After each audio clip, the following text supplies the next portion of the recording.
Alrighty, ladies and gentlemen, hey yo, fellas, we're coming off of a lovely week, a week where we went 4-1 on our bets from this here video from last week, week 5. The only thing we missed was the under 56.5 on the Chiefs and Bills, and some people out there might be snarking and saying, you took the under on that game? Yeah, the under, in my opinion, was the right play more times than not, and they only scored 58 points only, but it's not like this thing shot out into the 60s. The weather almost gave us a nice situation, but it does indeed look like the Bills defense is legit, and the Chiefs offense is struggling, might I say, pretty mightily when they see these too high looks like the Bills are throwing out there. So now we move into week 6, and I've got like 6, maybe even 7, a couple leans that I might actually take bets in this one. A couple are from the same game, like an over-under, and then also, I'm not parlaying them, but like an over-under, and then also a spread. So let's get it right into those right now. 2 seconds. I know you're not all subscribed. Like 40% of people that watch this channel are not. So here you go. Here's your chance. There's a subscribe button.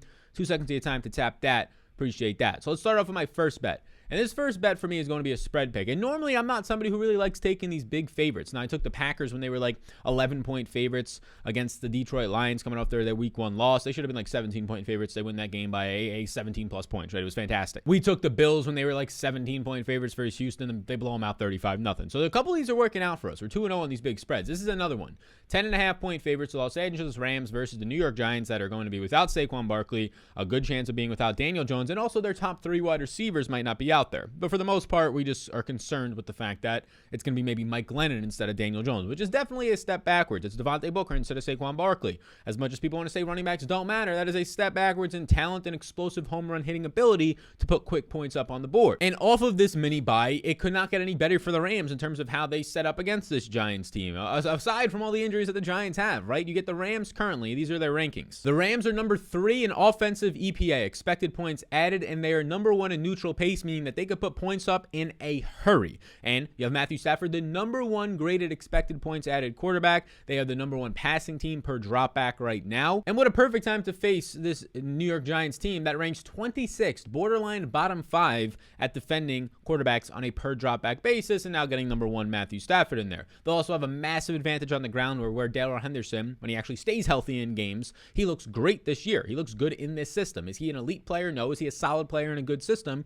Yes, and he's going to have one of the best matchups on the week, a positive 52% run blocking advantage for the entire, both Sony Michel and Darrell Henderson, and even if you find some Jake Funk potentially getting in there, right, all these running backs for the Rams against what is right now the number 23 run defense in the Giants. Good run defense last year, has definitely taken a step back this year. To add insult to injury, the Giants offensive line is going to rank dead last this week. It is the worst matchup out of any offensive line versus defensive line. Pro Football Focus has it as a not so nice negative 69% pass blocking advantage. We can call it a disadvantage here. So that's not good. Not a lot of time for Mike Glennon or Daniel Jones to find anything downfield. And if it is Mike Glennon starting, he has a career 6.4 yards per attempt. He is not a good quarterback. No. He's barely a decent backup. The NFL average is around 7.1 yards per attempt. So he's massively below. Where that would rank this year is outside of the top 30 quarterbacks in the NFL is where Mike Glennon's career yards per attempt would rank. And it would look even worse if his number 1 target is Kadarius Toney, who's dealing with injury and potential suspension himself, but should be out there. And if Sterling Shepard and Slayton miss, and Kenny Golladay misses, who hyperextended his knee and it didn't look too good,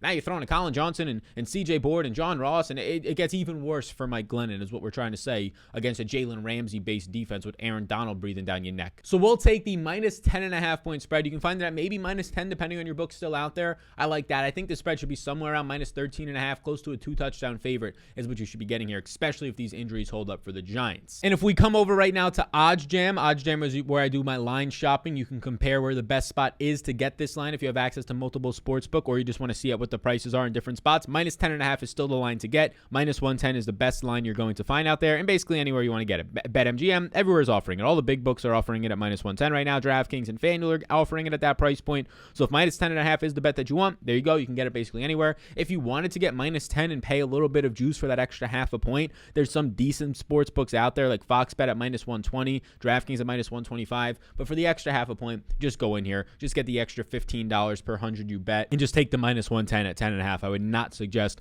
buying any points back on this specific spread. So that is going to be on OddsJam. You can check them out linked down below. They got some very nice odds comparison tools. We'll look at them for the rest of the bets as well. Now the second bet I'm taking is going to be an underdog this time. Now last week we took 3 unders and they almost all hit. Most of them hit, right? 2 out of the 3 hit the unders we took. 4 and 1 on the week. This one I like a potential over. I don't have it placed yet, but I'm probably going to place it by the end of this video. But I like the spread here here. The Jacksonville Jaguars plus 3.5. The 3.5, the hook is still out there in a lot of spots versus Miami. And here's the thing, to be completely honest with you, the Jacksonville Jaguars have not won a game this year, but they might be better than this Miami football team. Now, Miami, I would say all around has more talent. I mean, you just look at the defense right away. When you have Byron Jones, Xavier Howard, some defensive linemen out there, that looks good. When you look at the offense, the wide receivers look solid. Gaskin, I mean, compared to James Robinson, I'd probably take Robinson there, to be honest with you. Mike Gesicki, though, one of the most talented tight ends in the NFL. Maybe he doesn't produce like that, but just pure talent. One of the most talented tight ends ever to come out of the draft. So talent-wise, yeah, Miami might have it, but how they're playing as a team right now is not great because, yeah, Jacoby Brissett is not good. Right now through the first 5 weeks of the season, and obviously Brissett doesn't have a full 5 games in there because Tua got hurt, but you're getting Jacoby Brissett ranking 29th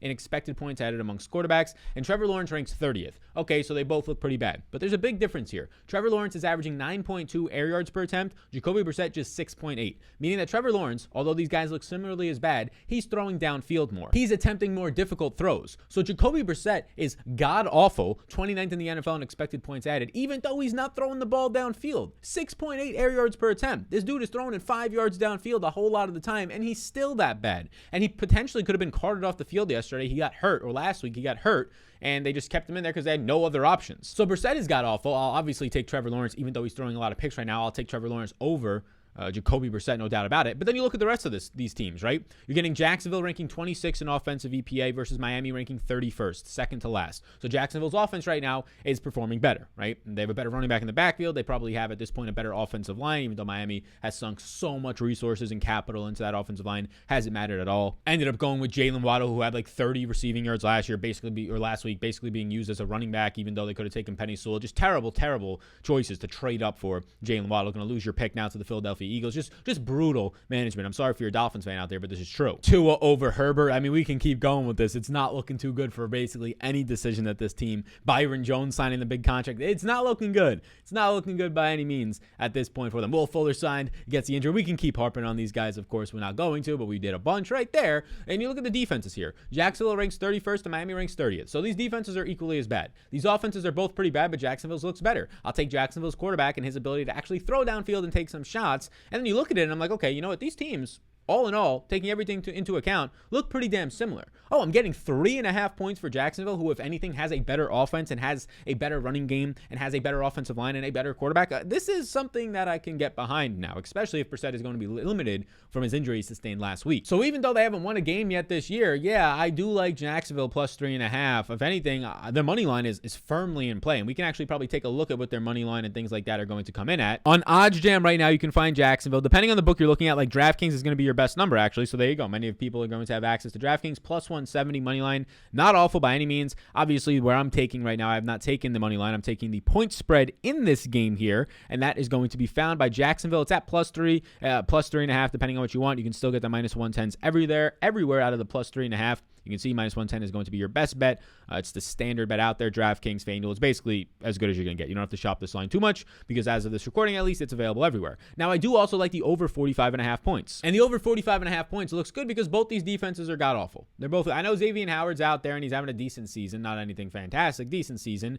Both these defenses are pretty awful. They're both pretty awful, and they both play at a decent pace, and you're going to get offensive line protection out of Trevor Lawrence. 45.5 is a low number for two defenses that cannot stop anything. I'll be taking the over that. It's not officially placed yet. It's not going to be the official bet for this video, but I'm likely going to take that by the end of the day. Now, next up, our third bet is another spread pick here, and it's this Dallas-New England game, and I think you're not getting enough credit for Dallas, and almost too much credit still is being given to Bill Belichick, as if Tom Brady is on this team, as if this defense is elite. It looked good for the first 3 weeks. It performed well against the Bucs in a rain game where they basically got up for that game like the Super Bowl. Again, I'm sure there's at least one Patriot fan out there. Don't take this to heart. I'm being objective here. I'm objective about my own team and rooting interest when I talk about this. I would ask that you be objective as well and not just go, the Patriots, they're so good. Come on. Let's just be objective here. Mac Jones, I'm sure he will be getting better, of course. But Mac Jones is a very specific and niche quarterback. He cannot make the big throws. He just can't yet. Again, he can advance to that, but he cannot do it right now. And it's showing up on tape and it's showing up in the stats. He just doesn't do it. You might have saw him do it one game in a game you watched, but it's not doing it consistently. Big time throws are not there for Mac Jones. Again, I think he has potential, but so far he ranks 23rd amongst quarterbacks this year in expected points added versus Dak Prescott, who ranks 10th. So there's obviously a massive disadvantage there.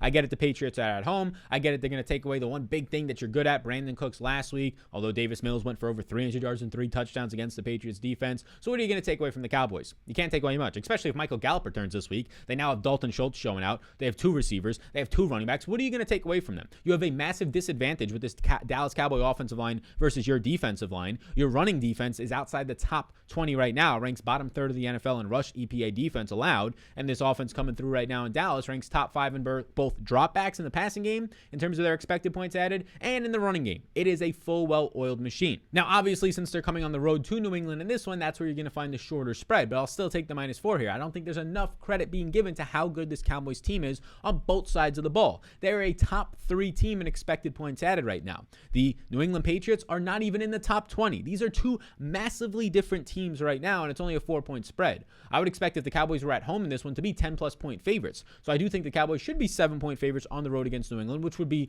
oh my God, 7-point favorites. Let's all take New England. No, I like right now what I'm getting out of Dallas at -4 by far. New England's defense, again, it ranks 21st in expected points added versus the run. It's about middle of the pack versus the pass right now. And I mean, what are you looking at though? The last couple of weeks, you're looking at a rain game that kind of suppressed that. And now you're looking at them trending badly and just giving up 300-plus yards to Davis Mills of all players, who is the number 30th ranked quarterback in the NFL this year in terms of his efficiency. In short, right now, you have a Cowboys team that moves the ball however they want. If Bill Belichick is going to take away Zeke in the running game, good luck. Good luck with Dak Prescott, one of the best pocket passers in the NFL right now. If you want to try and take away CeeDee Lamb and or Amari Cooper, you don't have the personnel to do it. Stephon Gilmore is not on this team. He's still not even off the PUP list if he was on this team. So you can't. You can try and pick your poison, but it's probably not going to work, especially once they start factoring in the play action game, especially once they start to have their defense and a pass rush that they're getting there, a league average, but then their secondary that is top 5 right now, borderline in a lot of metrics, top 10 definitely, but top 5, it is looking very, very good for Dallas. A team that moves the ball however they want and plays strong defense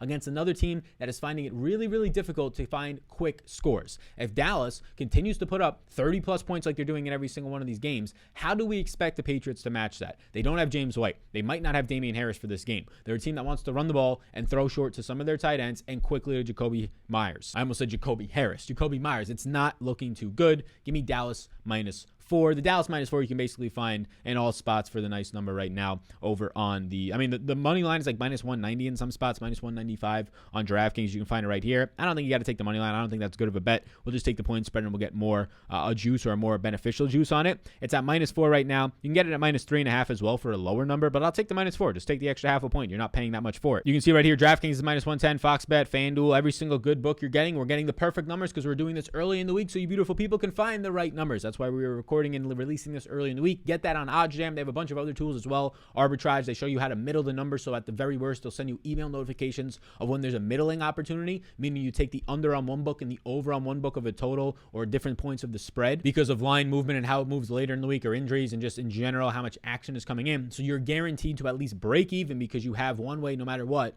a win or a loss, but there's a middle option there. So if it falls within this 3-point window or so, you double your money. It's a risk-free way to do it, and they'll send you email notifications. You can check out OddsJam down below, the presenting sponsor and the odds courtesy of OddsJam. So 2 more bets here, 2 more games we'll talk about, and maybe another third bet within that. So this one is going to be Monday Night Football. Now, we hit on Monday Night Football this past week, just barely. We thought we had it all game long. We got +7 on the Colts. They win by 6 in overtime. Thank God there's no extra points in overtime, so we take that one, and once the game's a walk-off. So we're going to be looking at here again. Tennessee versus Buffalo. Give me, yet again, another Buffalo under. It just missed by 1.5 for us last week. We'll take Tennessee under 54.5 versus Buffalo. This game is in Tennessee, so I also like Tennessee +5.5. It's just so stereotypical, right? This is just betting 101. Everybody just saw Buffalo kind of just take to the woodshed this Kansas City team, mop them up, right, on the road. Now they're anointing them the number 1 team in the NFL. They're anointing, wrongly, Josh Allen the NFL, right, or the MVP. They're anointing all these things, and now they get to go to Tennessee, who Tennessee's been kind of wish-washy this year. Tennessee, Derrick Henry beats up on Jacksonville last year. Yeah, but I mean, they hit or miss this year. The offense is not going. Julio's been hurt. A.J. Brown doesn't look right. Tannehill definitely looks like he's taking a step back. Can you blame him when he's got to throw to Nick Westbrook and like Chester Rogers as his top receiver some week? No, you can't really blame him too much. And now it's coming into this one, but they're on the road again. So this looks like a really, really nice spot, in my opinion, for Tennessee at plus 5.5. You're getting a good number here. Not only is it a good number for a solid team, by the way, a solid team in Tennessee. This is not an awful team. It's a good number at home. This means that on a neutral field, based on 3 points for favorites is what you're getting in these lines. On a neutral field, they think that this Tennessee team will be an 8-point underdog to Buffalo. I don't buy that by any means. Both of these teams, so that's why I like the plus 5.5. We can keep talking about why. But another reason why I like the under is both of these teams rank top 8 in success against or running the ball. Top 8 in expected points added running the ball. We know Derrick Henry wants to do that no matter what in this Tennessee Titans team. But the Bills have also been very good at running the ball so far this season. They rank number 1 in rush defense EPA as well. So they might try and stop. They might be able to stop Derrick Henry for an extent, but they're still going to run the ball 20 times with him. They don't even care if they're down 14. This dude's going to have 20 carries for 89 yards in a bad game, and that's going to chew up a lot of the clock. And if anything, facing a good run defense instead of Jacksonville, where he's running off 20-yard gains, when he starts to get these 4, 5, 7-yard runs, it starts to create these 13-play drives instead of 6-play drives. And yet again, those are going to be taking up 7 and 8 minutes instead of 4 and 5 minutes, chewing up the clock, hitting the under. And even just trying to look at a correlation spot here, I like both of these bets, the plus 5.5. It's probably more likely that Tennessee is going to stay close within 5.5 points if this game goes under. If it's a game where Buffalo's putting up 38 points like they did last Sunday night, it's probably not that great of a chance for Tennessee to put up 30 plus of their own and match this, right? So I do like that correlation. I'm personally not parlaying them together. I don't like parlays, but if you wanted to parlay them together, Tennessee plus 5.5 and the under makes sense as the only way I would parlay this game. Again, I'm not doing that. I don't recommend it, but if you wanted to, do whatever you want to do. Buffalo also ranks number 2 in neutral pace, so that would be the one major concern here. If you're like, okay, well, they play very fast, so they can score quick, and that screws us on the over and the plus 5.5. But Tennessee is going to slow that down. They're going to muck it up. They're ranked 24th in neutral pace. They're going to play at home, their style of ball, as the weather starts to get a little bit slower and this fucking tank and Derrick Henry starts running through you. I do believe that this number should be about plus 3. This number was plus 3 until the Bills just whooped up on Kansas City, and we got more information, so you should adjust to that, but not this much. This number should be plus 3 as a 3-point dog, Tennessee. It should not be plus 5.5, plus 5, depending on where you're looking. You're getting a massive edge because of what Tennessee or what Buffalo just did to Kansas City. And honestly, I think it's overreaction and overhype right now in the marketplace. So you can find the numbers and the odds to both of those on OddsJam. Let's talk about our final bet. And this one is the one that scares me the most. So if you wanted to tail all the other things we've talked about basically 6 bets now. This will be the 7th. If you wanted to tail those ones, go for it. This one is where I'm the most hesitant, but I like the number. I think maybe throughout the week you might be able to get a better number. I got it at under 50.5, Arizona and Cleveland. Arizona just keeps playing unders in these games. They just keep going under. I mean, San Francisco runs like nonstop with Trey Lance. Easy under last week. We had the under in that game. The week before, we have the under in the Rams game with Arizona. We're just cashing in on these unders. So I'm just going to keep playing them because I'm cashing in. I'm up so much money right now on Arizona unders this year that we're going to keep rolling with it. But outside of week 1, when I did not take the under, week 1 is kind of putting in this expectation that this is a high-scoring team. They can get points at will, and other teams are going to score. This is a good defense in Arizona. I mean, both of these defenses come in right now top 5 in defensive expected points added. And they're both also top 5 rushing offenses. Obviously, Kyler Murray's going to factor into that. But Chase Edmonds has been playing well. James Conner has been doing his thing on success rate runs. And we know how this Cleveland offense gets going with their 2-headed running backs and their play action passing. Kevin Stefanski bringing it over from Minnesota. The offensive line is solid. Jedrick Willis is healthy, right? So all this stuff looks nice. They're both going to run the ball. That's going to lead to longer possessions, longer drives. The clock continues to move, not incomplete passes, right? So that's good to see. So the under 50.5, I like a lot. And then you factor in they both have top defenses, which is going to look even better in terms of stopping your opponents from getting in the end zone. Cleveland ranks number 26 in neutral pace. Arizona ranks 11. So these are not even fast teams. You don't have a single top 10 team in terms of how fast they're playing in neutral situations. Cleveland loves to slow the game down. Last week, what did you get to see? Cleveland and this Justin Herbert team. Cleveland has a couple of identities. They run the ball whenever they want to, but if they have to play from behind and start going crazy, they will. They'll put up some points. But you saw this once in a season, once in 2 or 3 years type of outing from the Chargers and the Browns, and that's the last thing people are going to see. So they're going to start to go to the works and bet the over here on a 5-0 team who has a good offense in Arizona facing this Cleveland team that just put out 40-plus points last week against Justin Herbert, right? Here's a secret I want to tell you about. They want you to score. This Chargers team lets you score on them. They let you score on them. They let you pick up chunk yards on the run. They are completely fine with you scoring points because they believe they can score more than you. They are just playing all game long for 1 to 2 turnovers, and they've been able to do it so far this year, right? That's basically all they're doing. Their head coach, Brandon Staley, has basically said that to the public. They just want you to be able to score on them. They want you to do whatever you want, and they're just going to try and survive on getting 1 or 2 or 3 turnovers in the game because they think they can with their playmakers like Derwin James and Joey Bosa and all these fellas out there. This is a totally different defense in Arizona that can bring the pass rush and has had a solid secondary so far with just guys who are just playing as a unit. They're playing a lot of good zone defense. They don't have any studs out there in the secondary. Maybe Murphy can continue to come along as a slot cornerback hybrid player, but for the most part, not many guys out there. They're just playing well as a unit right now. The only thing that maybe concerns me here is that Cleveland has attempted the most 4th downs in the NFL, completing 5 5 of 11 of them. Arizona's only attempted 3 4th downs, ranks 30th, but I mean, they're leading in these games. They're 5-0. There's not much reason to go for 4th downs if you are up in the game and taking those risks. But you do have 2 advanced head coaches here. Definitely Kevin Stefanski leading the NFL and going for 4th downs. So if you're going for more 4th downs, there's kind of 2 ways we can look at this. Well, if they get them, that's more touchdown opportunities, less field goal opportunities, less punt opportunities, which is concerning. But it also means there's longer drives and the clock's moving. And if they don't get them, well, then there's no field goals, right? There's nothing there. And it's likely you're going for it on your opponent's side of the field, so it's not like quick points for the other side of the ball. So I do like this. I like the under 50.5. If you wanted to wait until even Sunday, which I never really do, if anything, though, I think this one's going to only go up. Maybe get it at 51, 51.5.